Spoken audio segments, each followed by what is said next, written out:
দাউশ্ৰী হাগ্ৰাম নাঙৰ এই পিকনিক স্পটটো আজি অলপ আগতে আমি উদ্বোধন কৰিলোঁ।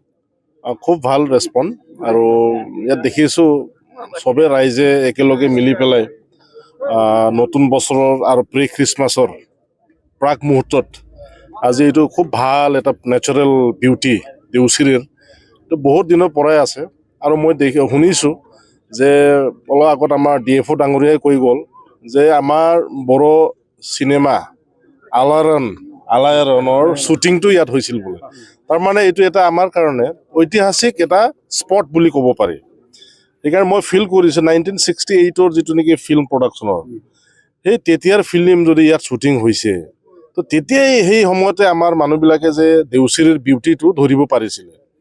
তো আমি সৌভাগ্য বুলি মই ভাবোঁ যে আজিৰ দিনত আমাৰ লোকেল যুৱসকলে একেলগ হৈ পেলাই দেউচিৰিৰ এই পিকনিক স্পটটো যে উদ্বোধনী কৰিছে বা তেখেতসকলে চিন্তা কৰিছে ইয়াত যে আমি টুৰিষ্ট বা আমাৰ আলহীবিলাকক আনি পেলাই কিছু এটা ভাল মুহূৰ্ত লৈ যাব পাৰিব, এইটো খুব ভাল পদক্ষেপ বুলি মই ভাবোঁ।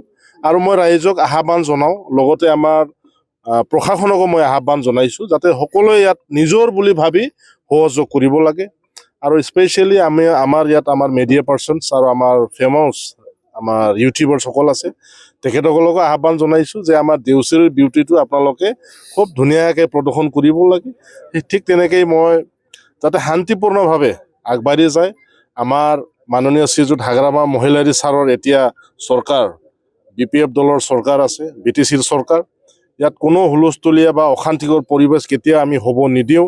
আমি শান্তি প্ৰগতি আৰু একতাক আমি লক্ষ্য উদ্দেশ্য লৈ পেলাই মাননীয় শ্ৰীযুত হাগ্ৰামা মহিলাৰী ছাৰৰ নেতৃত্বত আজি BTC অথবা বড়োলেণ্ড অঞ্চলটোক আমি শান্তিপূৰ্ণভাৱে আমি আগুৱাই লৈ যাব বুলি মই আশা ৰাখিছোঁ।